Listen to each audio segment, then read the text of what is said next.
Sinon logs in as Soulless, the sun goddess, and reunites with Asuna and Kirito, who remains in a catatonic state but appears to sense her friendship. Asuna requests that Sinon, who can fly, pursue Vecta while she prepares a counterattack against the remaining American players. Lifa also travels to the underworld as Terraria, the earth goddess, and encounters Lil Pillin, the orc chieftain, who is shocked to be regarded as human for the first time. She allows him to take her to the Dark Lord Vecta as a prisoner, but they're confronted by the Dark Mage leader, DIL. She tries to consume Lifa's energy through the most obvious and convenient means, tentacles. But Lil Pillin overcomes Code 871 and comes to Lifa's rescue. Once free, Lifa severs the mage's arms, which has a significant impact on her overall health. Meanwhile, Broccoli Synthesis 1 rides on Dragonback in pursuit of Vecta and uses his sword's ability to ground Vecta's dragon. Despite his efforts, Broccoli is overwhelmed by Vecta's god mode and decides to fight to his death for Alice's sake. The Emperor leeches Broccoli's blade's incarnate abilities and clouds his consciousness, forcing him to lose focus on reality before severing his left arm. At the ruins, the remaining American players launch an attack on Asuna and her team, and Visago returns to the game in a new avatar, stalking Asuna from afar. Suddenly, Klein appears in the sky as a bright light in his ALO avatar, promptly followed by Agil, Liz, Silica, and hundreds of other players from ALO. They team up to launch a counterattack. At first, the group is overwhelmed, but with the reinforcements, they are able to gain the upper hand. Meanwhile, Higa, Wrath's tech genius, notices activity spikes in Kirito's Fluctlight as a result of his interactions with Asuna and Sinon. To restore Kirito's self-image, Higa devises a plan to use the Fluctlights of his friends. In order to execute the plan, they need to gain access to the main control room, which is currently occupied by the mercenaries. Higa decides to use a robot as a decoy, and through the ducts, gain access to a panel. Initially, he plans to go alone, but a maintenance worker, kind of a random NPC, volunteers to help. Despite being heavily injured, Broccoli attempts to use his time-splitting sword to slice Vecta in the past. However, Vecta catches him off guard. Just when it seems like it's Fluctlights out for Broccoli, his ever-loyal, if somewhat disobedient dragon appears and distracts Vecta, giving Broccoli enough time to strike the afterimage of Vecta in the past. The effects of the attack travel back to the future, extinguishing Vecta's Fluctlight capacitor. Broccoli succumbs to his wounds and dies as Alice wakes up, gutted upon seeing her dead uncle. Before his Force Ghost disappears, he asks Venatio to take care of their unborn child. With Vecta dead, Miller asks Critter to convert a character from his personal account so that he can return to the underworld and continue with his plans. Sinon discovers Alice mourning Broccoli's death. Her instinct is to go back and join the fight, but Sinon encourages her to keep moving towards the world's end altar. Alice is unsettled by Sinon's explanation that people from the real world can essentially come back in another body since they don't really die here. Elsewhere, Sheta and Iskan fight the enemy forces, and the cold psycho realizes she's been looking for the one person she doesn't want to slash. And it just so happens that person is a barely clothed kid who solves everything with his fist. Asuna and her companions are shocked to see Visago leading a massive army of Korean and Chinese players while watching over the battlefield with his Po character. Meanwhile, Miller wakes up and logs back into the game using his Subtleizer character, coming face to face with a horrified Sinon. Back in the real world, Higa is about to hack into the main control room to restore Kirito's Fluctlight, when the random maintenance worker NPC guy that volunteered to help pulls a gun on him. In the underworld, Subtleizer overpowers Sinon with some crazy magic or something, but she is saved by the electrode that saved Kirito, which is a manifestation of pure friendship, unhindered by rules or logic. The ALO players try to convince the Red Knights that they were deceived, but Visago intervenes and rallies them once again with a paper-thin argument. Sheta and Iskan, along with the surviving pugilists, aren't looking too hot, But Leafa and Lil Pillin arrive with the orc forces, of course, just in time to save their skins. Back in the real world, NPC maintenance guy reveals himself as the traitor working with the Americans, admitting that he was also involved in the administrator's sabotage of the Alicization project. He wants Kirito to die in revenge for her death, and yammers on that he used to work with Sugo in his illegal experiments. Kikuoka and Rinku uncover the betrayal and realize that he's the one who inserted Code 871 into the underworld. Asuna and the others surrender to protect the residents of the underworld, and Vasago confirms he really is Po. He confesses that he was the one who tipped off the assault team about Laughing Coffin's hideout in SAO, resulting in Asuna, Kirito, and the other frontline players becoming murderers. He then demands that Kirito be brought before him, and finally says it's showtime after decades of foreshadowing and build-up. In the midst of the chaos, Yui observes the SAO server rebooting unexpectedly. As Po is about to kill the catatonic Kirito, Eiji and Yuna arrive to aid him. Eiji challenges Po to avenge his friends from SAO, but he is ultimately defeated and Yuna takes him away. Po recalls his deep-seated resentment towards Japanese people, which stems from his father's abandonment and his mother, who was his father's mistress.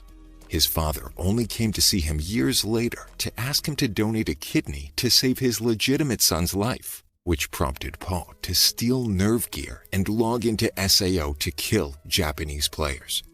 Two of the Red players recognize Po as a member of Laughing Coffin and try to persuade the others not to follow him, but their attempts are futile. Po uses his bizarre mind control power to make them start fighting each other. Elsewhere, Leafa's super account possesses unlimited regeneration, which enables her to keep fighting despite taking tons of damage and experiencing excruciating pain. She continues to fend off a swarm of Red players until she's exhausted. She pulls through and makes her way to the World's End altar with the orc forces. Meanwhile, Sinon somehow has Hecate, but her leg gets blown off by Subtilizer and she falls to the ground.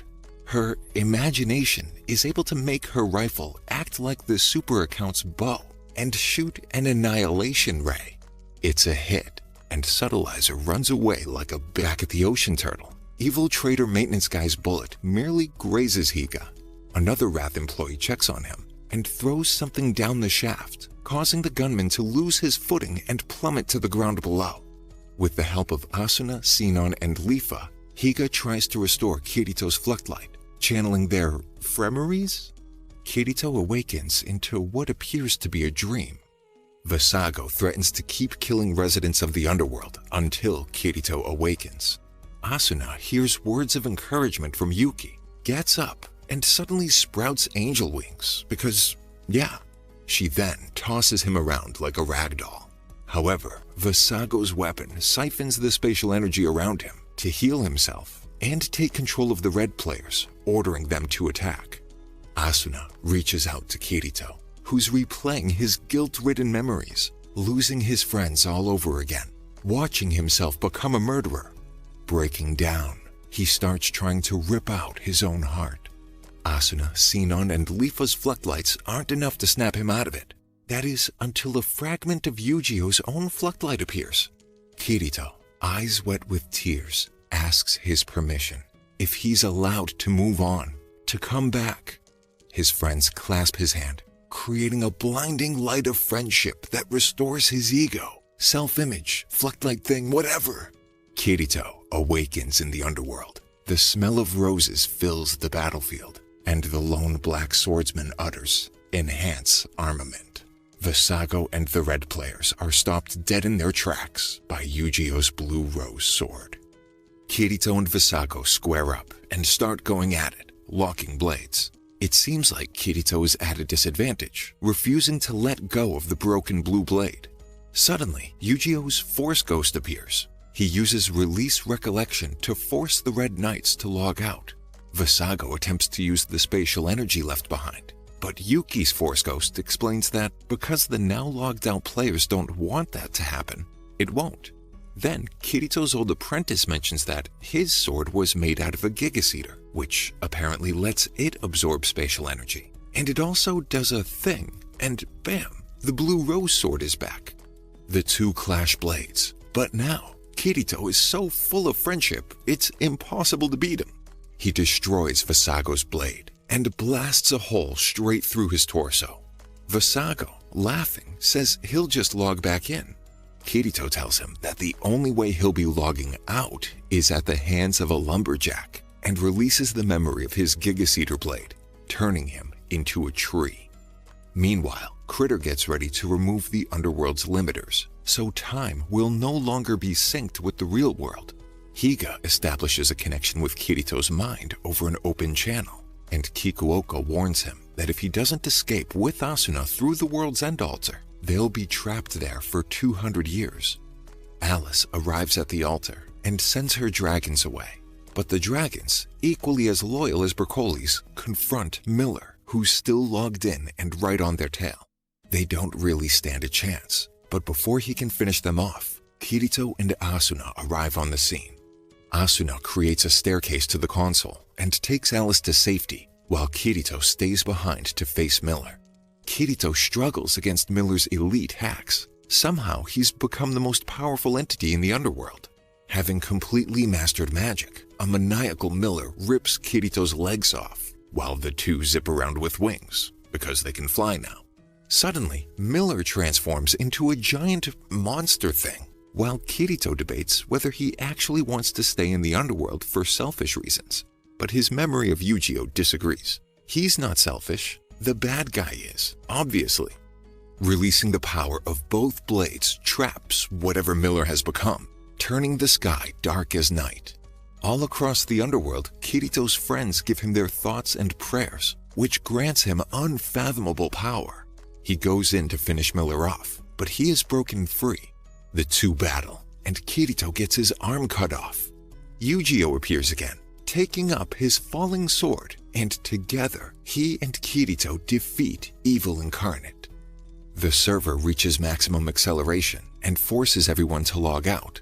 Kirito flies to the floating pastoral platform to make sure Asuna and Alice made it out in time. And it hits him. He'll be stuck there for the next 200 years, and he breaks down, only to hear Asuna's voice. She had stayed behind.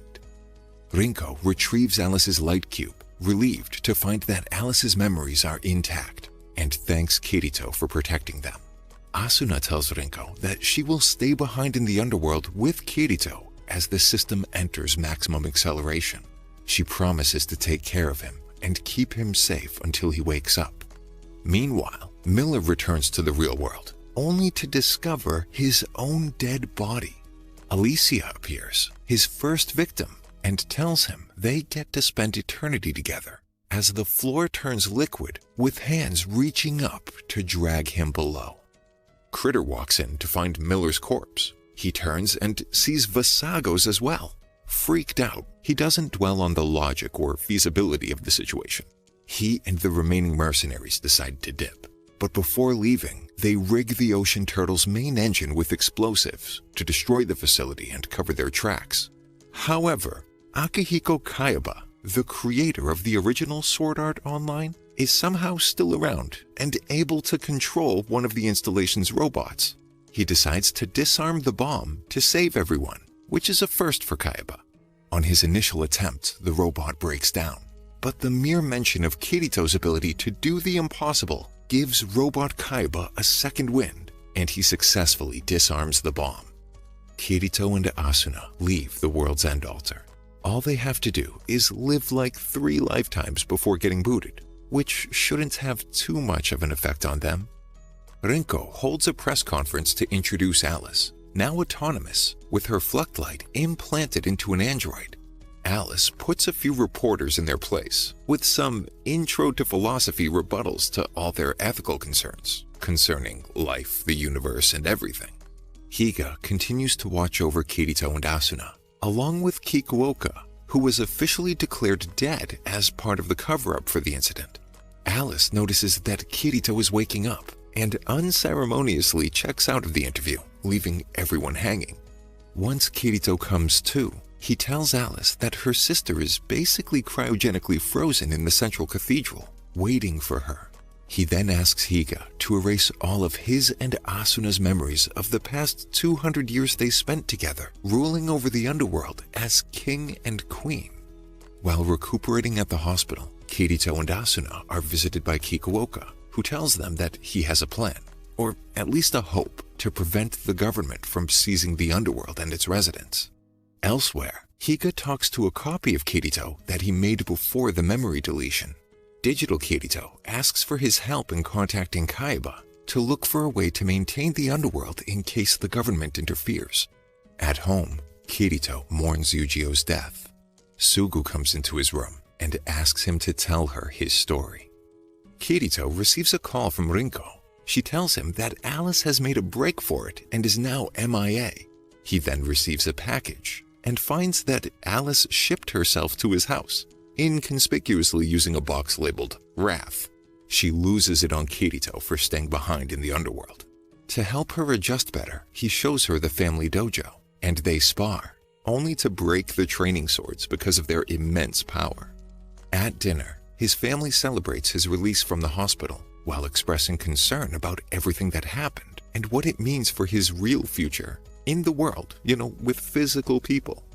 That night, Alice receives a cryptic email. She shows it to Kirito, and they figure out that it might connect to the underworld.